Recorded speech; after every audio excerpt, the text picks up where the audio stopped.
Always beating, enthusing, never cheesing or choosing. Always beating, enthusing, never cheesing or choosing. Always beating, enthusing, never cheesing or choosing. Always beating, enthusing, never cheesing or choosing. Homestar! Beating, enthusing, never cheesing or choosing.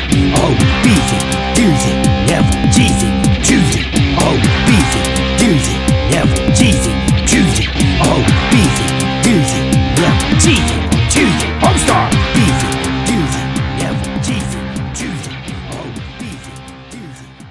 Welcome to The Stick. This is our first episode with our new official title. It's a Homestar Runner podcast hosted by me, David. And me, Eden. And we have a special guest host today. Do you want to go ahead and introduce yourself? Excard On Me, everybody. I'm Jordan from Juergen It. Juergen It, our favorite podcast about another extremely good show that everyone should watch, just like Homestar Runner. You dare! How dare you? How dare you? Before we get into the podcast, I wanted to ask you, Jordan, if you had to pick, character comparisons between The Secret Life of the American Teenager and Homestar, what sort of parallels would you draw there? Oh man. Okay. This is for no one, but let's see. So I definitely think Bubs, I think, is George Juergens. This works at the furniture store. He's all about cutting costs and just kind of being that kind of guy. That one works for me. And Leo is the king of town. Those are the only two that you get. Sausage king of town. George Juergens does sound a lot like a name that would exist in the Homestar Runner universe to me. It kind of does. It is a really bad name. Like, hello, people. I'm George Juergens. And then, obviously, because he's so large, John is King Bubs Gonzola Supreme. And I know that I just listed Bubs twice, but, you know, there's only so many characters on that show. Bubs has a big enough personality to be multiple people. And that's, Bubs, I guess, where the Thnicka Man comes from. Oh, God. But anyway, today we are doing, I guess, a deep dive off the deep end into the world of terrible, terrible Homestar Runner food. And I think really the best place to start with that is to go all the way back to the beginning and talk about, I think, Homestar Runner himself's two favorite staples, Fluffy Puff marshmallows and Melonade. You see, I thought you were going to go with, when you're talking about all the way back to the beginning, I thought you were going to be talking about Bronco trolleys. I had Bronco trolleys pulled up right now. I was like, you must be talking about Bronco trolleys. Bronco trolleys are also really good. Orange they were peel worth their own still game. On is the thing about Bronco trolleys. Unpeeled orange. Oh yeah, I forgot that it was unpeeled. It's an unpeeled orange, peanut butter, and like a Triscuit, I think. Yeah. The peel makes it zesty. Just how genuinely awful that I know sounds. We're supposed to be talking about marshmallows, but I was just thinking about the concoction of peanut butter and orange, and I have hives. That is awful to think about. If there's somebody who's not allergic to peanut butter or allergic to oranges, they're allergic to the combination, I think. That's true. Everyone's allergic to Bronco trolleys. It's why in the picture when you finish the game of Bronco trolleys, Homestar looks so bloated. It isn't because he ate so many, it's just because he's breaking out an allergic reaction to the Bronco trolleys. So Fluffy Puff marshmallows. Yeah, like in the very first Homestar actual Flash cartoon, it was called Marshmallow's Last Stand, and they're sitting in a marshmallow bar of all places because those exist apparently, and Homestar and Pom Pom are just sitting there in their, you know, the year 2000's crudely drawn Flash glory, and Homestar is so into these marshmallows that he tricks Pom Pom into looking away so that he can, you know, open up the black hole of his throat and just vacuum it off the table right away from Pom Pom. It is kind of weird how little we see characters on Homestar Runner eat. It's very, very, very rare that it for happens. How much they talk and are holding food. It's kind of interesting. Except for the King of Town. He was Yeah. always eating. It's kind of. I feel like he eats for all of the other characters. Yeah, that's why he's the king. They can't eat. They need him. Right. Otherwise, the food would just pile up. Yeah. You'd have piles and piles of splounced bars everywhere. Oh man, I can't wait to talk about Splounched. That kind of does sound like an anagram for a podcast that wasn't really well thought out. Well, Splounched has Fluffy Puff marshmallows in it. Oh yeah, I forgot about It has that. marshmallow vapor. Which can we while we're on the subject of Fluffy Puff marshmallows, can we talk about what is your favorite rendition of Marshy? Because there are so many, or just the whole line. Oh man, I really like Vampire Marshy. I think was the mascot for Fluffy Puff Malloweens. Isn't there a game with Vampire Marshy? Yeah, you're trying to. I don't remember if there was a game, but the colors, they're orange and black flavored marshmallows.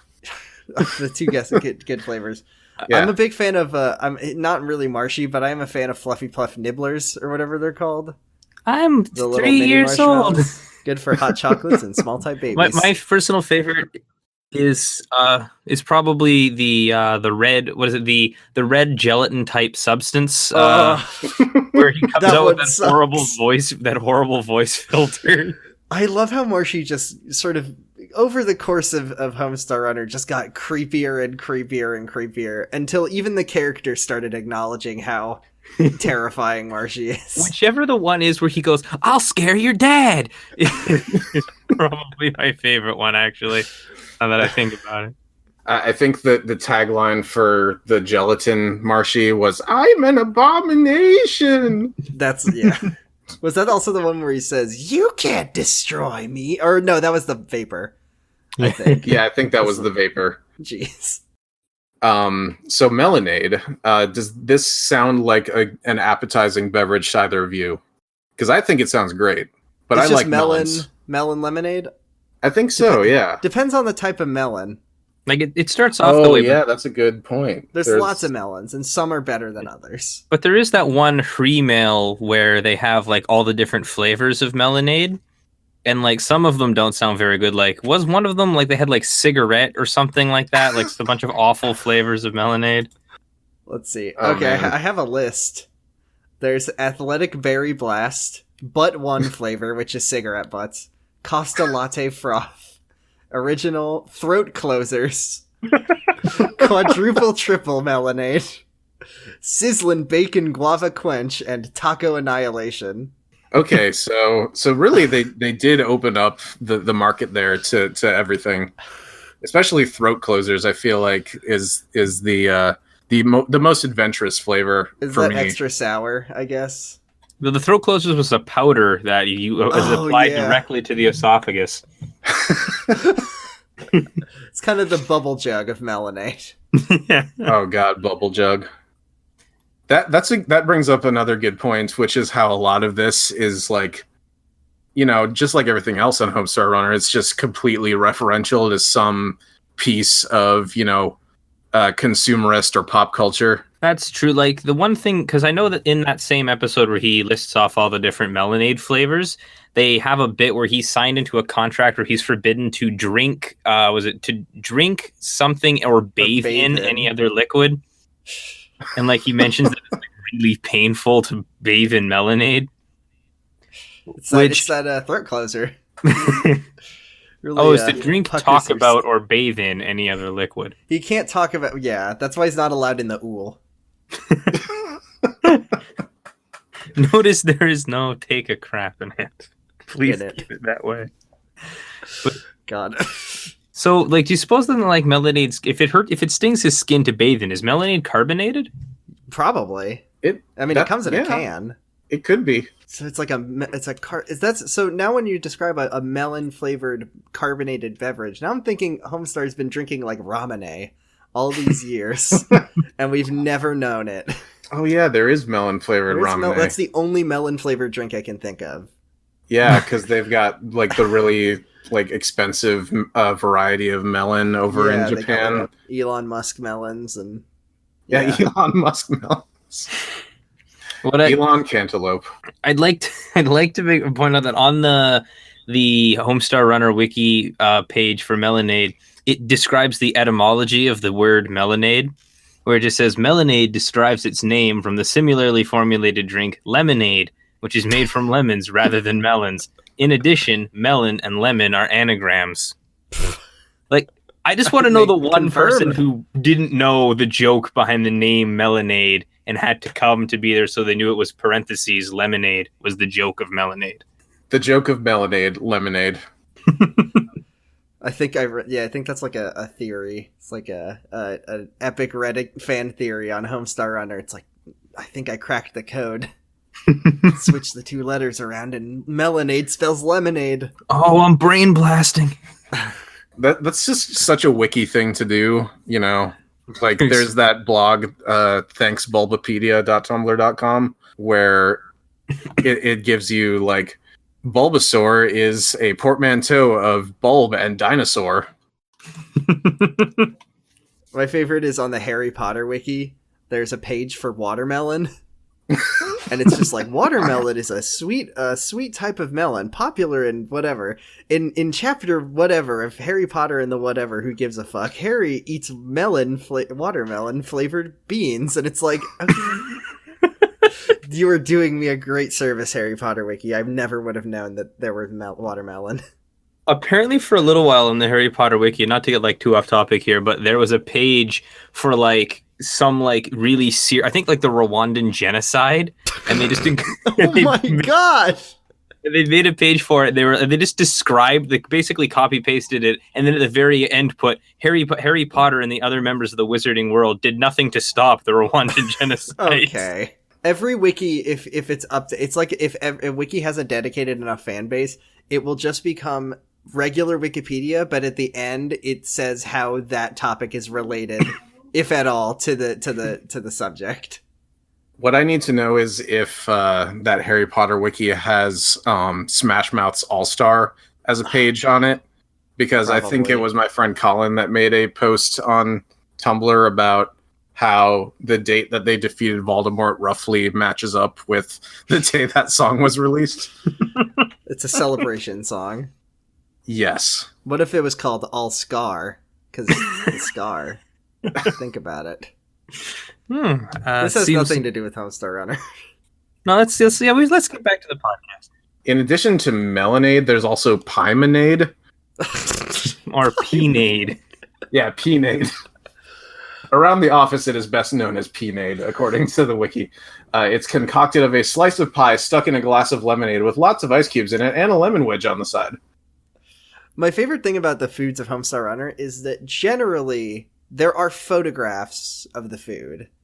Like, yeah, somebody, I don't know, one of the Brothers Chaps or whoever had to go and put these things together to get photographs of, like, you know, Chakazuma's Revenge and oh yeah, Bronco the Chocolardiac Arrest. Yeah, they had to make those. Someone did. Oh, that looks sinful. Speaking of photographs of real versions of Homestar Runner food, I didn't want to like rush into this, but I do have on my desk right now a glass of milk and some gummy bears. Oh, good. And I was gonna wait till we got to Sudzu, but I don't want the milk to get room temperature, because if there's anything more disgusting than Sudzu, it's room temperature Sudzu. Thank God one of us came prepared to this goddamn podcast. I was gonna try to make Chakazuma's Revenge, but it sounded like too much of a hassle. All right, well, this is what you see here. Do you want me to do a taste test? Just is one. It 100% genius? Hold on. I don't want to be responsible for a murder on this podcast on the second episode. Got my gummy bears. Here's some audio. All right, gummy bears. I went 2% because I don't like skim milk. Got my spoon. All right, let's see if pure genius is happening.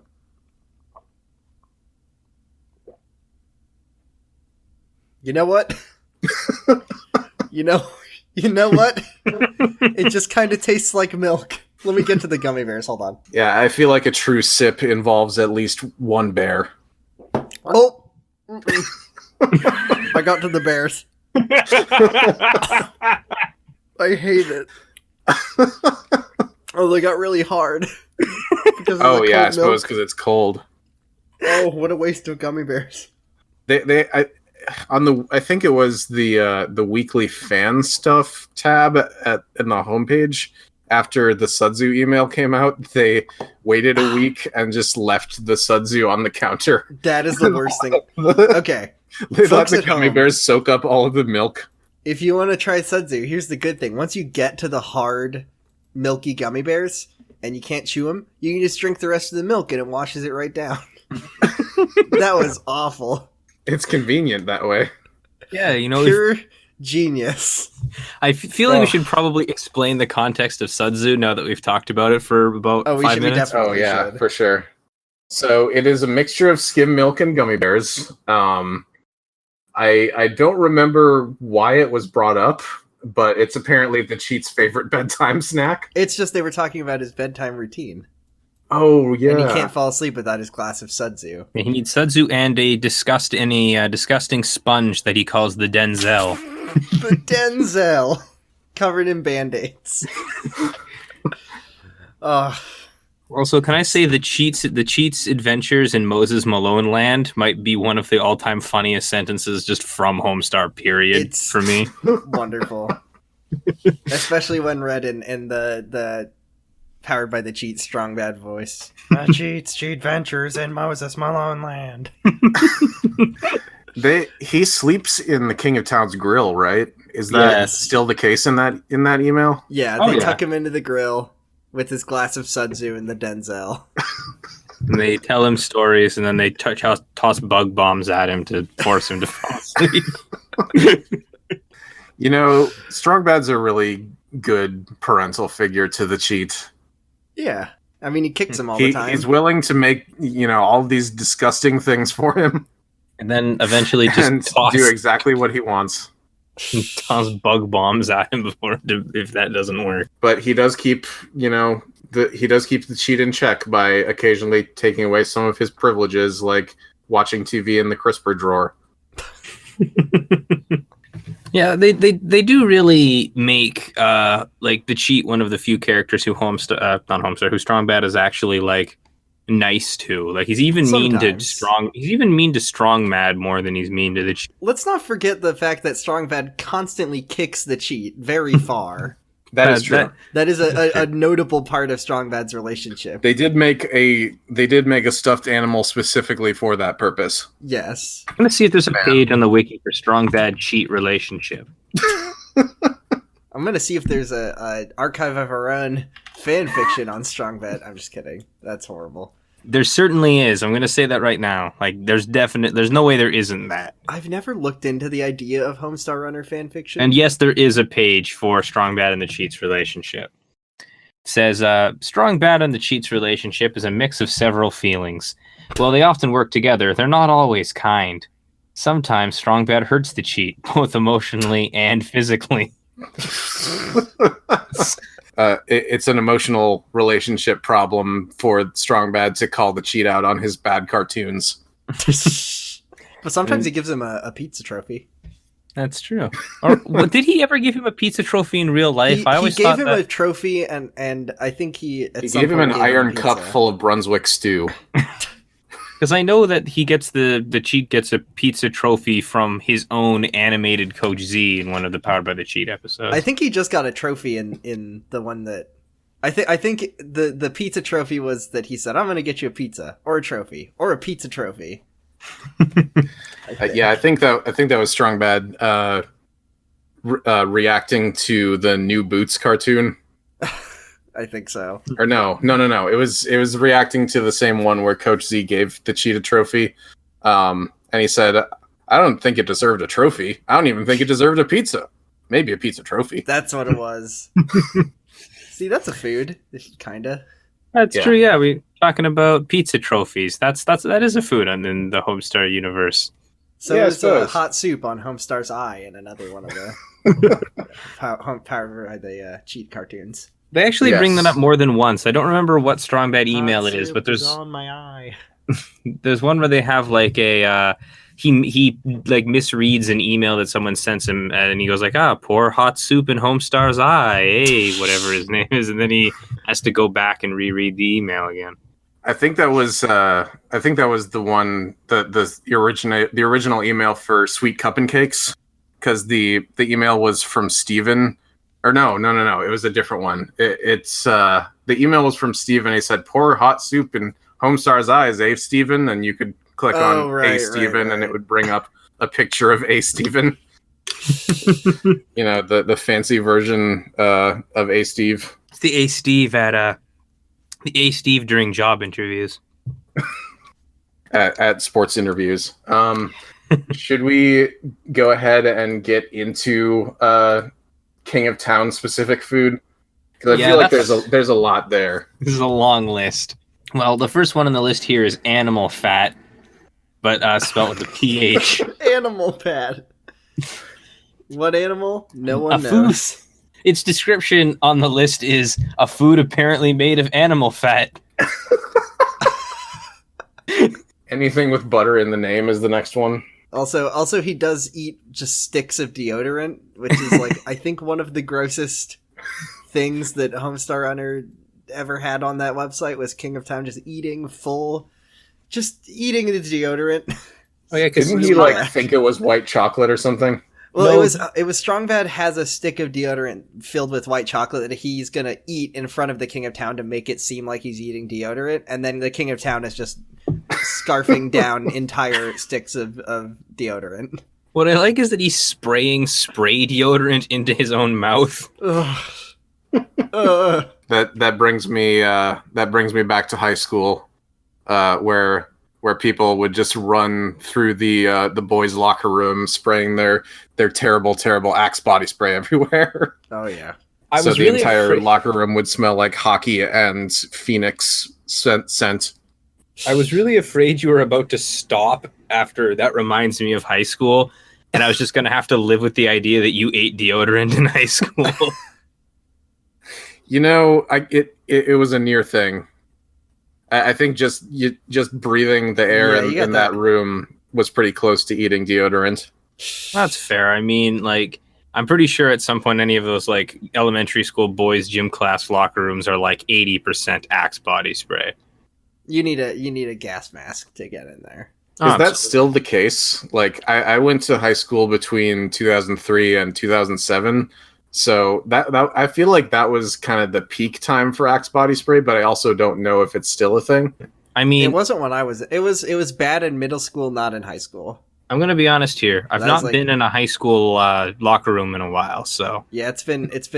Well, that's probably a good 7 thing. years for me. That's one of those things that would end in an arrest if I did that now. So yeah, it's been none of that. Don't do that. I don't know. I can ask. I can probably ask my sister, but it'll be after the podcast is over, obviously. But we can post the update on the Twitter. Update on the Twitter account whether or not these people still spray tons of Axe body spray. Yes, but we did that for the Quiznos commercial as a follow up. So okay, that was terrifying, by the way, to actually see those things. I said on pod that I thought I could picture them. They were way worse than the image I had in my head. They're significantly worse. So there was this entire email where Strong Bad had to, because he lost a bet to Homestar, he had to spend the night in the King of Town's castle and just witness all of the things that the King of Town has around food-wise. See, I remember the King of Town's like pantry shelf. Yeah. Had like I don't remember. He had like 1897 potatoes or something. Oh, gratin potatoes. Gratin potato. That's what it was. Yeah, he's yeah, it's a vintage 83. That's what it, thank you. This food stuff is a spin on the thinly sliced potato and cheese dip known as au gratin. So again, thanks a lot, Homestar Wiki, for explaining to me the joke of gratin potatoes. But that same email, the bet, has probably my favorite Homestar food stuff in it, which is butter da. Described here as apparently some sort of automotive fluid. See, there's two fluids in Homestar Runner that I've always loved. Butter Daw is one of them, and then Super Mud is the other one that I think about constantly, which is the liquid that they spike Homestar's coffee mug in when he's on a date with Marzipan. Super Mud? Marzipan's got a face full of super mud, and I'm feeling fine. There's got to be a wiki page for Super Mud. There probably is. I'm looking for that now. I actually haven't. I didn't remember Super Mud, so I didn't bring it up for like. 'Cause I got like a wall. I'm of not sure it was a opener. food. It was a drink. It was a beverage. Here it is. It's a coffee can. Apparently, a type of liquefied dirt. It comes in a can, though. It's a Super Mud is a product mentioned in the Strongbed email date. It is apparently a type of liquefied dirt packaged in a coffee can that has a high degree of quality, or at least possesses some exceptional trait. It is sold in 40 ounce cans and claims to be fine ground. I mean, that is what it is, because it's dirt. Yeah. Do you get it? Yeah. After Strongbed witnessed this occurrence on his new security camera monitor, he was heartily amused. Marzipan's got a face full of Super Mud, and I'm feeling fine. So, yeah, you could probably make a mean cocktail out of Butter Daw and Super Mud. We're going to have to talk about Homestar and Marzipan's dates on another episode, I think, but there's a lot there to dig into as well. Yeah, there's, I definitely want to talk about the Homestar Runner date simulator that Strongbed built. I cannot believe of all the dumb games that they had on that website, they made the Sid Hoffman, Sid Frenchman game for that email, but they didn't make the dating sim that you can just make a Homestar say, bah, and then make Marzipan say, da. Strongbed is on point. Gets me every time. Also, so Butter Daw is not something that you can drink, but he does, and so he advertises it in, I think, an Easter egg at the end of that email, saying, "They tell me not to, but I still drinks it." They shouldn't put butter in the name if they don't want you to drink it. Do you think that maybe he was a Harry Potter fan and thought that it might be similar to butter beer? Oh, maybe. That you have to wait in line for an hour for at the Harry Potter experience at Universal. How does it taste? I never had any. Stomach hurt really bad. I'm really concerned that referencing Harry Potter is going to start becoming like a common occurrence on this podcast in the future. I don't know why. They did come out at around the same time, I suppose. That's true. I feel like my childhood is basically summed up in like Homestar Runner, Oblivion, and Harry Potter. Fair, honestly, though. Like, I didn't really read Harry Potter, but definitely the other two, like Homestar Runner and Oblivion. A really lucrative crossover, I think, is waiting in those three things somewhere. Oh, I thought you meant just your childhood was an Oblivion made of Homestar Runner. Yeah, I can't remember anything besides Homestar Runner references. Honestly, yeah, I think I was like 4 years old. Because that applies to me for sure. I swear to God, I was like 4 when my brothers showed me Homestar Runner, and I didn't really get it. But if you just watch it enough, you get it eventually.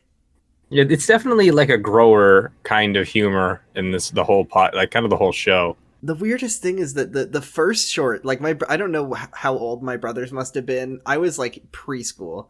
And they were like, sat me down, and they pulled up the first cartoon, I remember this forever, was The Ballad of the Sneak with Da Vinci's Notebook. Yeah, Da Vinci's Notebook. God damn, I loved that cartoon as a kid. And it got me into the whole thing. I don't really know why. Da Vinci's Notebook is no more, I believe, but Paul and Storm still. Yeah, Paul and Storm. Okay, you guys are gonna have to fill me in on this one. I have no idea what any of that stuff is. Da Vinci's Notebook was a sort of comedy, I guess, barbershop type. Yeah, they're like an a cappella group. There's like four dudes, and they sang. They're pretty funny. Yeah, I can't.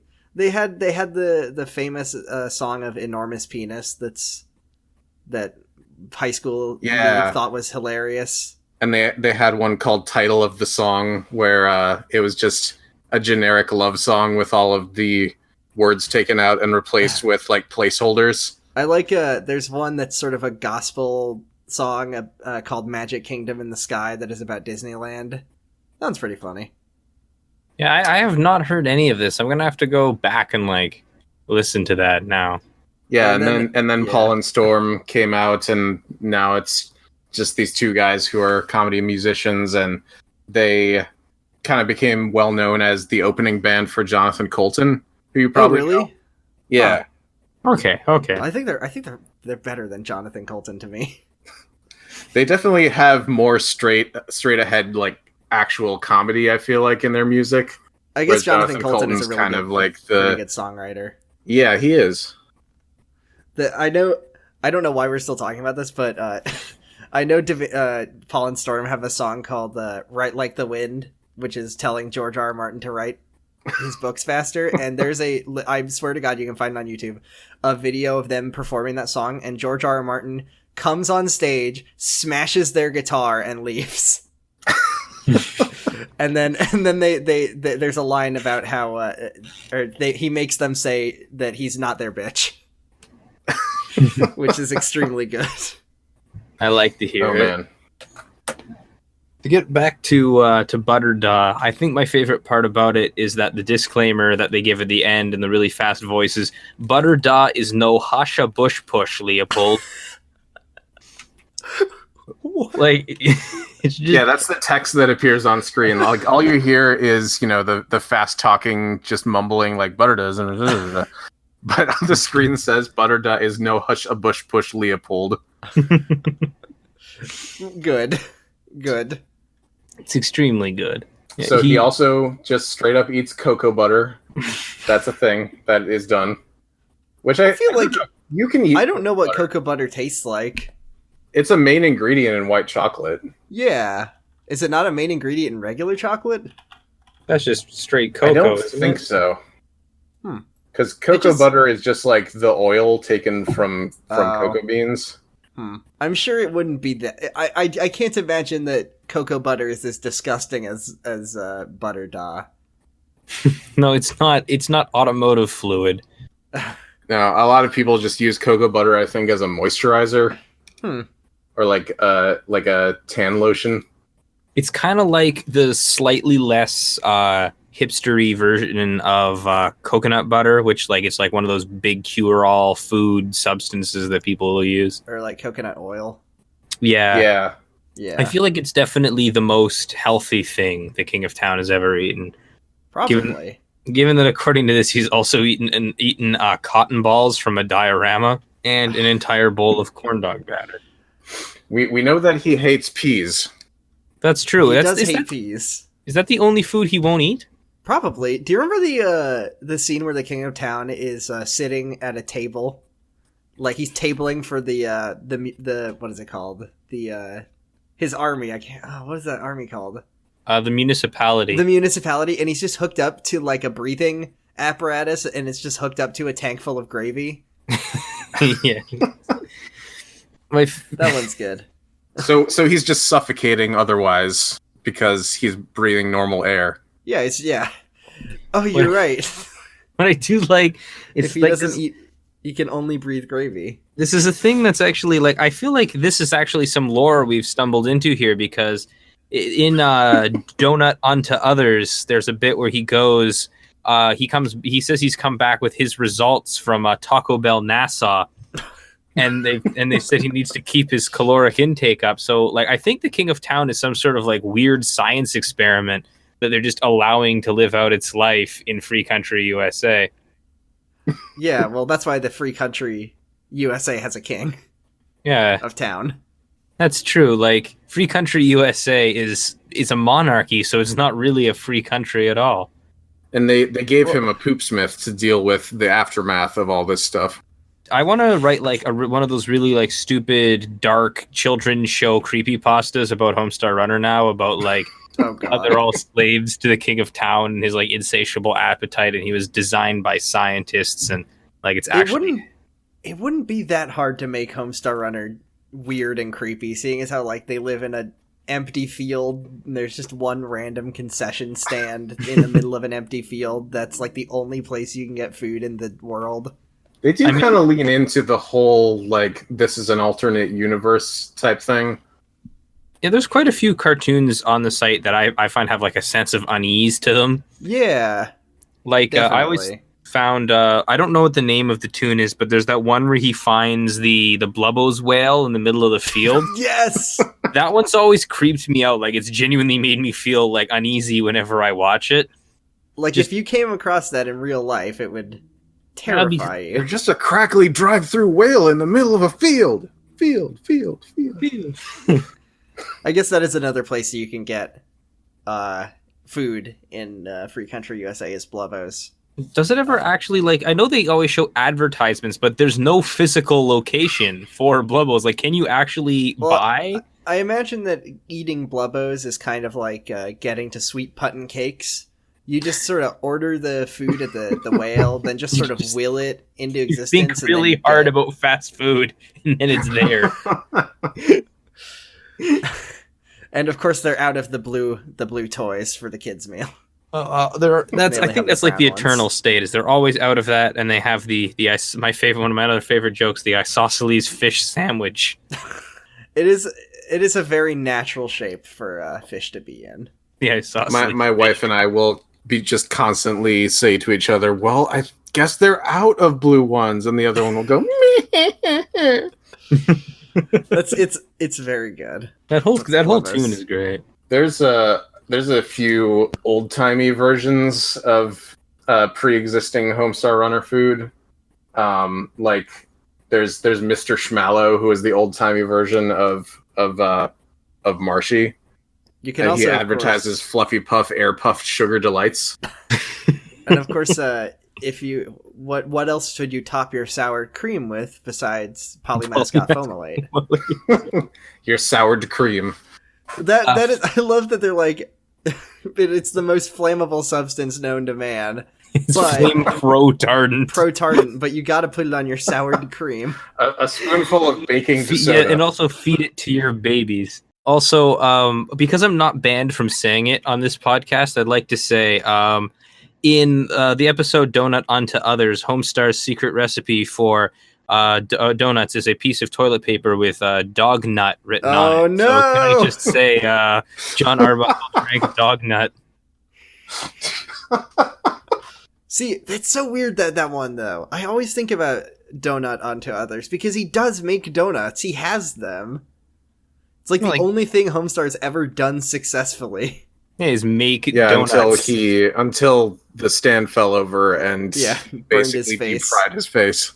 Oh, that's another time Homestar got hot liquid poured on his face.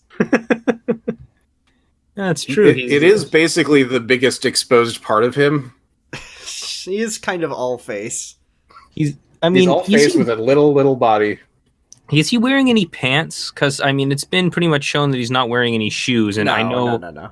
Because he did wear pants one time. It was horrible. Well, that's true. He wore creepy pants all the time. He wore some Daisy Dukes. With light globes. Yeah. Daisy Dukes aside. Yeah, he's not. Yeah, he is naked from the waist down. I mean, see, for me, in my head, I like to just, they're cartoon characters, so I don't like to consider them. It's just when he shirts off, they do censor him, which means he has some form of secondary sex characteristics on his body. Something. Like, no, he just runs. He's just a good athlete. He doesn't fuck. I just feel like there's some sort of like horrible, like Lovecraftian like nightmare under his shirt, and so they just always censor it out whenever he takes it off. Yeah, it's like how Strong Guy took his mask off in that. In that one short in the or like when Coach Z takes his bathing suit off and just a black liquid starts leaking up into the pool. Oh, okay, speaking of Coach Z, can we talk about Coach Z's patented Sog Dog? Yes. Can you please introduce us to that concept? Okay. Let me just preface this by saying that I personally have a almost instant gag reflex at the sight, thought of, and just mention of wet bread, like white bread covered in water. I have literally thrown up at the sight of wet bread. Oh, so cooks all his food hydroelectrically, which means that he gets in the locker room shower that he lives in and just soaks all of his food in hot shower water. And that's him being environmentally conscious. And the slogan for this product is, drink in that bun. So it's a raw hot dog. It's a raw hot dog in a hot dog bun, just sort of covered in hot water. Oh god, Which that's is somehow... Yeah, Coach Z is already a really gross character, but somehow that takes the cake for the grossest Coach Z thing. Yeah, and he's the character who puked his pants. Yeah, and he also drinks mouthwash. Mouthwash. Do you know, by the way, this was a rumor with me and my friends who actually watched, like the few of my friends who actually watched it in grade school. Because, I know in one of the Christmas tunes, he's described as drinking unspecific mouthwash-reen. Did they, like, actually get sued? Because that's what, like, one of my friends told me, like, years ago. There's no way. No. There's no way, right? Like, they couldn't have, this was right? the early 2000s. There's no way. Because a friend told me, they got sued. I don't think, did they? They couldn't have.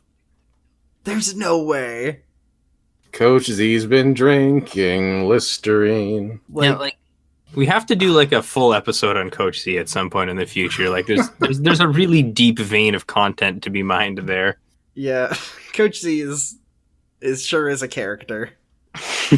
So we did talk a little bit in the last episode about how they did kind of turn him into a sexual deviant as the years went on. Yeah. Yeah, the butt padding got increasingly more uncomfortable as the show went on. Oh man, that's not great. No, it isn't. No, it's not. Oh, he also ate. Apparently, he ate coal at one point. Did he? In response to Ornament Strongbad's threat that he would stuff the Ornament King of Town full of coal, the king replied, "That wouldn't be so bad," and he proceeded to list the other ingredients of a concoction that consists of onion salt, hot sauce, and lumps of coal, and costs $F.OOD.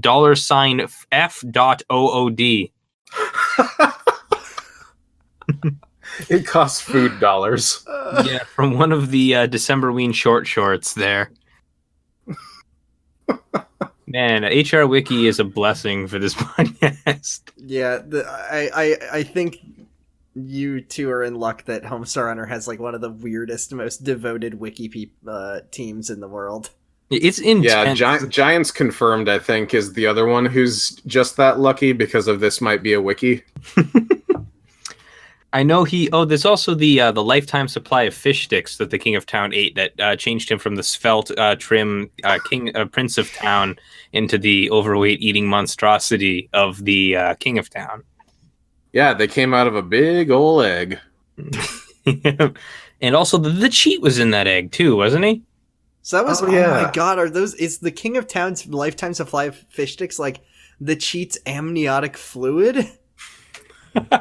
That's horrible. We keep stumbling onto lore. We can't keep doing this. That's disgusting. Okay. I think if you do this podcast long enough, you will unlock at least the scientific nature of the cheat if you just keep going. Yeah, we have seen an X-ray of the cheat before, but I don't feel like that really showed us much. Isn't the cheat mostly skull? Isn't that what that kind of showed? Yeah, and he has a gold tooth. Oh yeah, that's right. Also, apparently he ate a mirror in Speemail 206. The King of Town did? Yeah, it's I think I remember the bit is he goes at first to Homestar, "I want you to meet your long-lost twin brother," and Homestar goes, "Chauncey," and rams into the mirror. And then right after that, he goes, "The King of Town, I want you to eat your long-lost brother," and the King of Town eats a mirror. I think it's in from it's from the April Fool's tune. Huh. Where he brings April Fools back into the real world where it can physically hurt people. The cheats does know how to make cakes that look like him. Yeah, cheat cakes.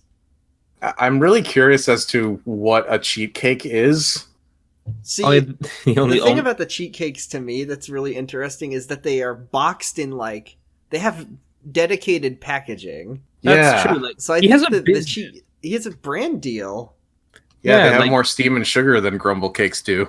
Maybe it's one of their unlicensed, licensed products. Like the piñatas with noses or whatever. I like that. Like, I do like that he's not only has a product that he's in competition with whoever makes grumble cakes.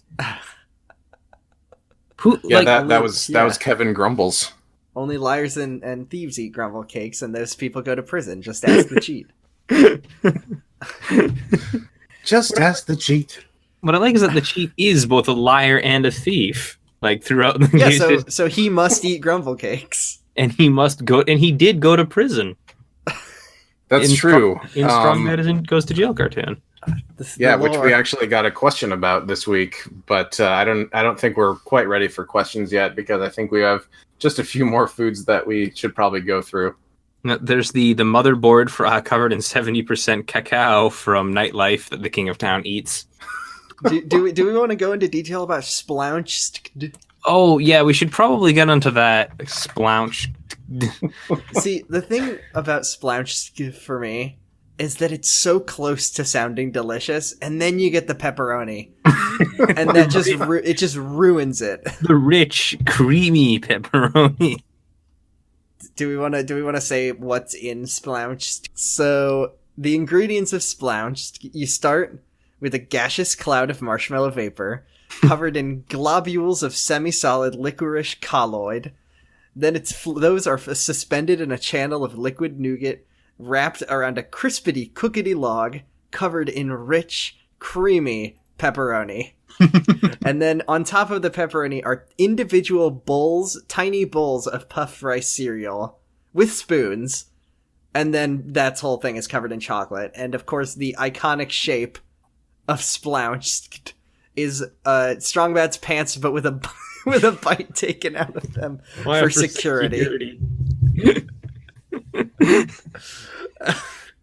Would you eat Splounched just to try it? Like, it's got little pieces of like ceramic in it. It's not well, it's 50% tooth rot, so that's got to contribute to it eventually. This is one of those things that I think like one of those taste test YouTube channels would do an episode on, and they'd just be like, that's not good.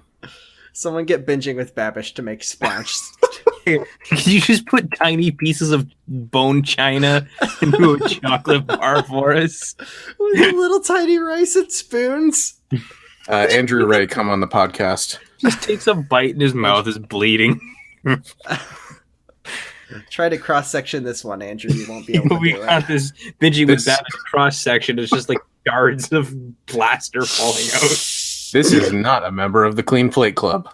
Oh my god. I love the fact that Splounched is the shape of Strong Bad's pants, but it comes in a rectangular bar wrapping? Yeah. So there's just... I don't know how that works. It's an enormous waste of cardboard. I guess. Just to hold the rest of the bar up. Are there any actual like real life candy bars that were made to be like the shape of something? I feel like most of them were just bar shaped. Well, Baby Ruths were meant to look like a piece of shit. There's definitely some like float a Baby Ruth down the mineral bath. There's definitely like gimmicky shaped chocolate, like Wonder Balls, Curly Whirlies. Those are sort Curly of Whirlies. I don't know if I've seen those. I think that's a British candy or maybe Canadian. One of the two. They're basically the same people. They're like they look like DNA. Kinda. There was like actually apparently there was on this list of things he's eaten. They have Strong Sad's disturbing soft serve flip. Oh no! Oh my god! From Keep Cool. The picture is so good. Yeah, it's put Strong Sad's head with a cherry on it. I just like speaking of which, a spoonful of hoisin sauce that they put on Strong Sad's head. Oh yeah. And then they just ask him what time it is. I don't know what the temperature is. I don't know what hoisin sauce is. It's like a Chinese barbecue sauce, if I remember correctly. Oh, is it a real thing? It is, yeah. Sauce. I guess it's I know Sad, that my stomach is not happy with me anytime I eat something that's mainly that sauce based, so I try to stay away from it. I guess Strong Sad really is like the most realistic character on Homestar Runner. Like, he always plays the straight man to all like the weird. He's the closest thing to a normal human being. Yeah, he's got a head. He's got hands, kind of. He's got legs. he likes bands and, I Video don't know. games. He likes video games and he like LARPs. I think they say that at some point. Yeah, I think I think that was in cool game. Strong Bet's cool game for attractive people. Yeah, that's my He one had big. a big LARPing sword in his room. That's my one like blind need to spot play for that like game some Homestar more. stuff. I've never played any of it. I think I watched the first episode, like a let's play of the first game when I was procrastinating an essay last year, but I don't think I've ever played any of it. They're pretty amusing. I wouldn't say they're great, but they're fun. They're a classic also era distinctly Telltale. I distinctly Yeah. remember that the humor in the games are kind of different than the rest of the Homestar Runner stuff. Yeah, I think it's just because the fact that it's an actual game you have to play means that the pacing is really off sometimes. There's a lot of cutscenes and everything, but yeah. That's pretty fun. It I'm also sure you can has pick- that problems that, some of those older point and click adventures had, where you have to go to a really specific place to get an item, or you can't make the story proceed. That's true. Like I know, like reading the wiki pages for the Homestar Runner game or the Strong Bet's game for attractive people, it definitely looks like it was a really actually difficult game just because of the nature of like old adventure games. I remember distinctly there's a puzzle where it's in the Battle of the Bands and you need to like switch the music that's playing to like make things happen, like make Coach Z punch someone. It was really, really weird. Those puzzles are almost completely just like click on things until it works. It's like worse than King's Quest. There's a lot of food that comes up in Teen Girl Squad, usually of the harmful variety, like Corn chips are no place for a mighty warrior. like staple sauce is a good example. Oh, before we get off the King of Town, I want to mention that he once ate the Poopsmith's pile of what's it. He also once ate his own mustache, allegedly. There's just nothing that his science experiment stomach can't do. He He is also like ate a wooden table in Unnatural. he is kind of a superhero. He did like eat the entire pool of Jello to save everyone. That's true, but like they all describe it as like, at least Strongside describes it as being like a terrible experience. Well, yeah, you were inside his stomach, but he did save your life. That's true. So yeah, so you're saying like yes, there's staple sauce from Teen Girl Squad. And then there's also a bag of potatoes that squashes the ugly one that's labeled "You're not potatoes." Oh yeah, You're not. What it was? It was no brand weights and you're not brand Yeah. potatoes. And then there was the stand that sold 3 spring rolls, and you go to it to order 3 spring rolls. See, I don't remember that specific part. Like, we need to do a full Teen Girl Squad episode again. Like, that's another one that really could be dug into. I bet we could find somebody in the Discord who wants to talk about Teen Girl Squad. Oh, for sure. So, I don't know. That seems to me like pretty much it for an overview of like the general like sort of foods without going through the whole list. And Yeah, if we just go through bologna with a gumball sandwich, sour cream and the cheat hair. each. Oh, but we do need to talk Revenge. about Old Uncle Egg's diaper pie. Please continue. Stupid Uncle Egg's diaper pie. Yeah, what it from it's the same one with the sour cream and the cheat hair. He serves up a delicious batch it's not a real food. Yeah. He tries to trick Strong Bad back for making him eat the sour cream and the cheat hair by giving him a pine cone that he has stuck a sticky note to that says a pie, not a pine cone on it. And just calls it sweet Uncle Egg's diaper pie or something like that, and it's just one of the more genuinely surreal moments of the show. It's up there. Pine cone. Pine, yeah, not a pine cone is pie, and then he immediately gets Homestar to eat and Strongbad tricks Homestar into eating the pine cone that he has set out for him. and Homestar still walks away victorious. And I'm he not does just eat a full pine cone. Yeah, he very much does eat a full pine cone. Doesn't he also eat a light bulb sandwich at some point? He definitely Did that ever happen? Someone did. All I know is I think that's the birth of one of my favorite lines as well, where Stromberg goes, "It's like even when we win, he wins." It is true that you literally can't beat Homestar because he just cares so little. Yeah, he's like completely like like if he was if he was like a Twitter like donut lib, he'd be completely unownable because you wouldn't recognize that he'd been like beat. Could you imagine the horror of Homestar Runner's Twitter account? The things that character would tweet, I won't be able to sleep tonight. Shudder at the thought. I get the Ghiblies every time. StrongSat did kind of have like a live journal type thing. I think now the majority of the site updates come through StrongBad's Twitter. Yes, at StrongBad Actual for all you people on Twitter.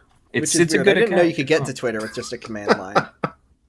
You know, people are doing crazy stuff with old computers all the time. Run Probably played Twitter.exe. Doom on his lappy. Should we get into questions? Yes, we already answered one of the questions here. We answered Mike Dawson's question, do you think Melonade sounds tasty or bad? Did we come to a consensus on Yeah, it's Melonade? real beverage. Oh, no, that's true. We just kind of ended up talking about Melonades.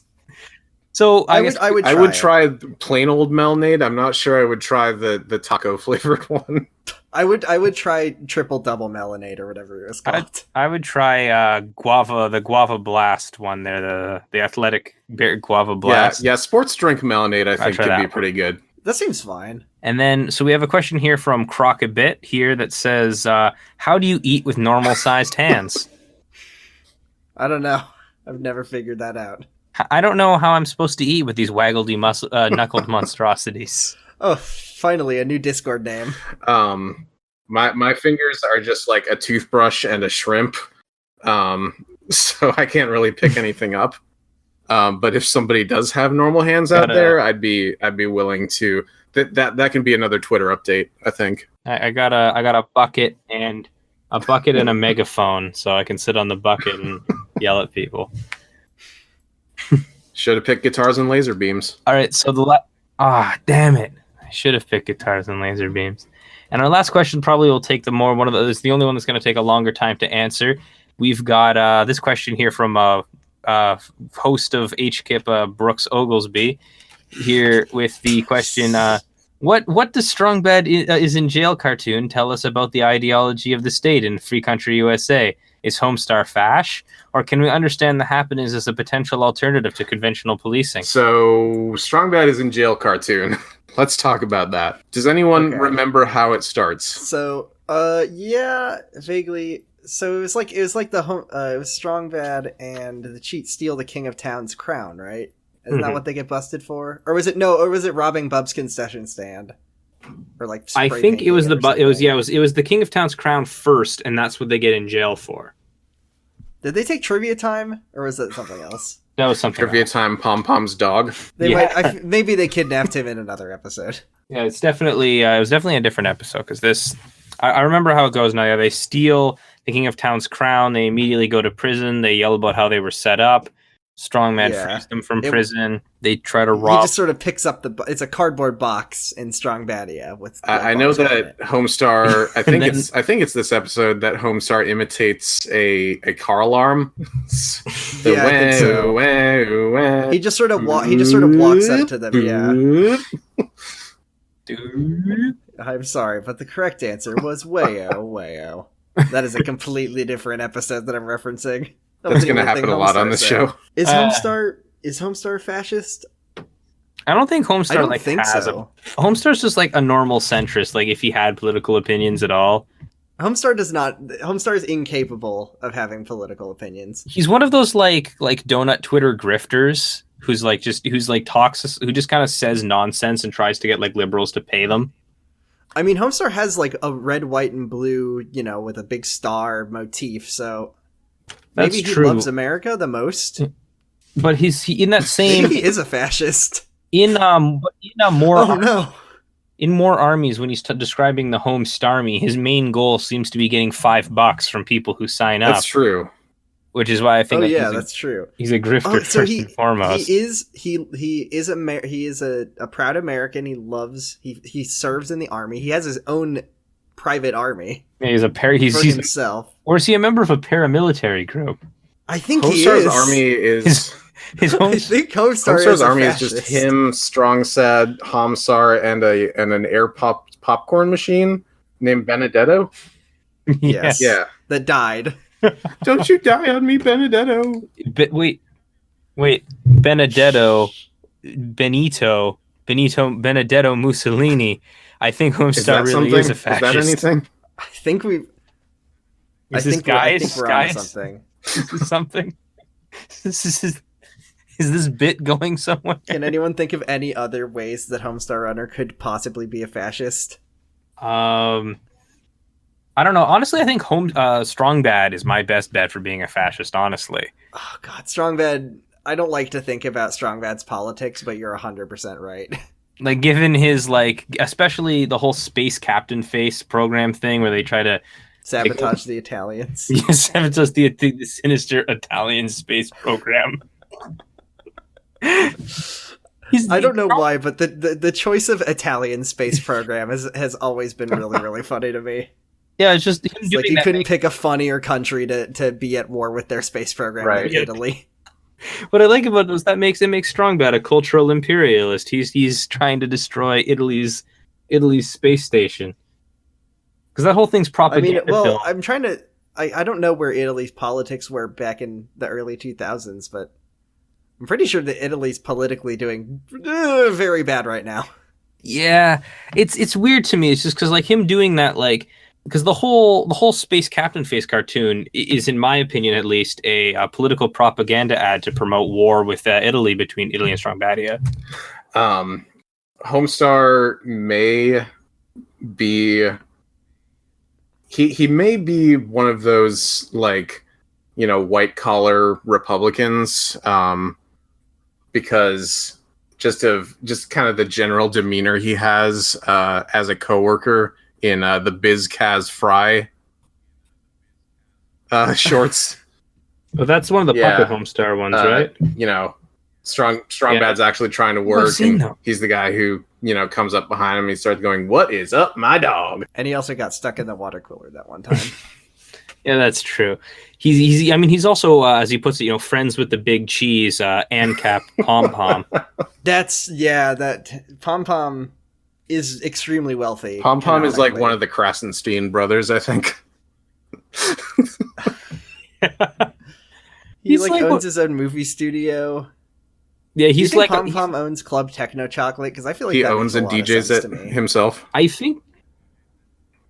Well, the cheat DJs, doesn't he? Oh, that's right. I think the Pom Pom definitely owns it. So, okay, I feel like we've reached the point now where we're just kind of breaking down the political ideologies of each cast of Homestar. So let's do this and then close out, because it's been about an hour, and that's kind of where we've been keeping the shows at. Okay, I got a good one. All right. Senor Card Gauge, libertarian. I think, absolutely. There's nothing else he could possisly be. He's me, Aleppo. He's don't expire on me. Remember when Gary Johnson said "Excard on me"? No, it's like one of those flags with the "Don't tread on me," but it says "Don't Excard on me" on it. Someone please Photoshop that. That's so good. Oh man. Somebody who hears this, please make that flag for me. Oh my god, that's the only good way to fly the "Don't Tread on Me" flag. Do we have an episode title there? I think so. Don't excard on me. Yeah, don't excard on me. So Bubs is just a petty bourgeois liberal, right? Yeah, for sure. Okay. Is Marzipan a leftist, or is she like a shit lib? I feel like Marzipan would be like a Hillary. Yeah, she wears a pussy hat. You think? Yeah. The cheat's an individualist anarchist. He's like because that's true, because Marzipan, when Strong Bad was like, well, if I just put a sticker on the lappy that says it's environmentally friendly, will that make you happy? And she says, yeah, sure, that works for me. Yeah. So yeah, you're absolutely right. I don't know if there's too many people with radically left-wing politics on Homestar Runner. Maybe Strong Sad? Maybe? No, Strong Sad is like a Gamergate kind of person, I think, so never mind. All right, folks. Yeah, Strong Sad is an incel. So I don't know. Yeah, Coach Z is definitely an ANCAP. What is Homstar? Homstar's a situationist. He's like an absurdist art figure. There's my in this essay I will. Homstar has his own sovereign micronation somewhere. I mean, they do show that he is sane. Like, he can talk normally over the phone in that one episode of Marzipan's Answering Machine. I'm just imagining now, one of those leftist theory books, but with, Sharpie out like over a bunch of words and Strongpad just narrating it, saying, "Everyone is capitalist. No two people are not poor." Aww.